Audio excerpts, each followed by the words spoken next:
From the scent of rain on pavement to the sting of a heartache, our inner world of experiences feels undeniably real. These moments, filled with raw emotion and vivid sensations, shape our very existence. They are the essence of what it means to be alive, to feel, and to be human. Yet, the physical world, composed of atoms and governed by physical laws, seems a universe away from these subjective feelings. The vast expanse of the cosmos, the intricate dance of molecules, and the fundamental particles that make up our reality appear disconnected from our personal experiences. This chasm, where the intangible essence of our minds meets the tangible matter of our brains, constitutes the mind-body problem. It's a profound mystery that has puzzled thinkers for centuries, a gap that seems almost impossible to bridge. For centuries, philosophers and scientists have grappled with the question, how can something as immaterial as consciousness arise from something as physical as the brain? This question has led to countless theories, debates, and experiments, each attempting to unravel the enigma of our conscious experience. Some propose that consciousness is simply a byproduct of brain activity, much like smoke is a byproduct of fire. This analogy suggests that our thoughts and feelings are mere epiphenomena, secondary effects of the brain's complex workings. This materialistic view, while appealing in its simplicity, struggles to explain the richness and depth of our subjective experiences. It fails to capture the full spectrum of human emotions, the nuances of our inner lives, and the profound sense of self-awareness that defines us. How can mere electrical impulses and chemical reactions give rise to the feeling of joy, the sting of loss, or the bewilderment of a philosophical conundrum? These experiences are more than just neural firings. They are the core of our being. The mind-body problem isn't just an academic puzzle. It's deeply intertwined with our understanding of what it means to be human. It touches on our sense of identity, our relationships, and our place in the universe. If our minds are merely side effects of our brains, then free will, morality, and even the very notion of personal identity come into question. This perspective challenges the foundations of our ethical and philosophical beliefs. The stakes are high, and the search for a satisfactory solution continues to drive scientific inquiry and philosophical debate. As we delve deeper into the mysteries of the mind, we inch closer to understanding the true nature of our existence. One approach to bridging the chasm between mind and brain is dualism, the belief that the mind and body are fundamentally distinct entities. This philosophical stance has been a cornerstone in the debate about consciousness for centuries, offering a framework that separates the mental from the physical. Dualism suggests that our thoughts, emotions, and subjective experiences exist in a realm that is not governed by the same rules as our physical bodies. This separation has profound implications for how we understand human nature and the essence of our being. While numerous forms of dualism exist, they all share the core tenet that consciousness cannot be reduced to mere physical processes. This idea challenges the materialistic view that everything about the mind can be explained by brain activity alone. Dualists argue that there is something inherently unique about conscious experience that cannot be fully captured by examining neurons and synapses. This perspective invites us to consider the possibility that our inner lives are more than just the sum of their physical parts. This stance resonates with our intuitive sense that our thoughts, feelings, and experiences hold a reality separate from the material world. It aligns with the everyday experience of feeling that our inner world is distinct from the external environment. When we reflect on our memories, dreams, and aspirations, it often feels as though we are tapping into a dimension that transcends physical reality. This intuitive appeal is one of the reasons why dualism has persisted as a compelling theory throughout history. substance dualism, championed by the 17th century philosopher René Descartes, posits that the mind and body are made of entirely different substances. Descartes famously declared, "I think, therefore I am," emphasizing the primacy of thought as evidence of existence. According to Descartes, the mind is a non-material entity that interacts with the physical body, but remains fundamentally distinct from it. This radical separation laid the groundwork for many subsequent philosophical inquiries into the nature of consciousness. The mind, immaterial and non-spatial, interacts with the physical body through a mysterious conduit, often associated with the pineal gland. Descartes speculated that this small gland in the brain served as the point of contact between the immaterial mind and the physical body. Although modern science has not supported this specific claim, the idea of a bridge between mind and body continues to intrigue and inspire both philosophers and neuroscientists. While intuitively appealing, substance dualism faces the formidable challenge of explaining how such interaction occurs. The question of how an immaterial mind can influence a material body remains one of the most significant obstacles for dualist theories. Critics argue that without a clear mechanism for this interaction, dualism risks being an incomplete explanation of consciousness.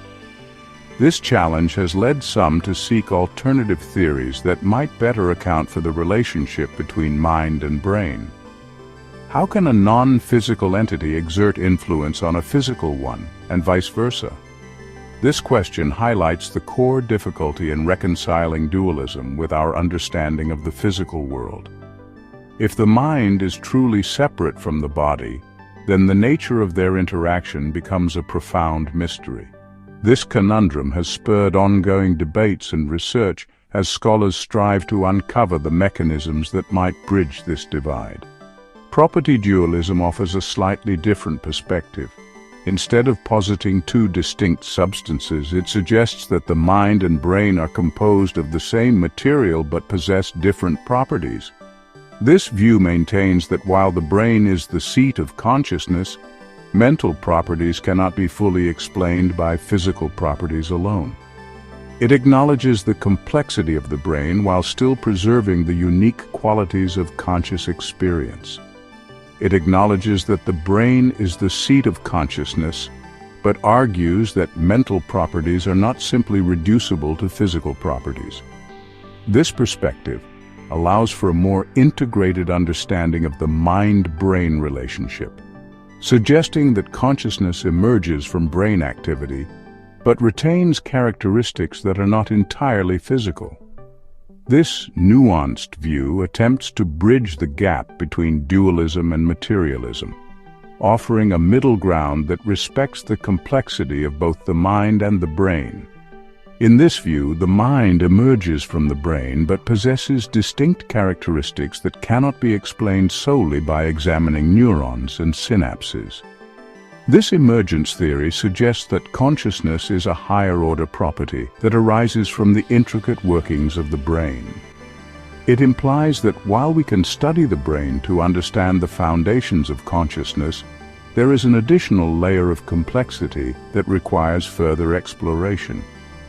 This emergence, however, remains shrouded in mystery, leaving questions about the nature and mechanism of this emergence unanswered.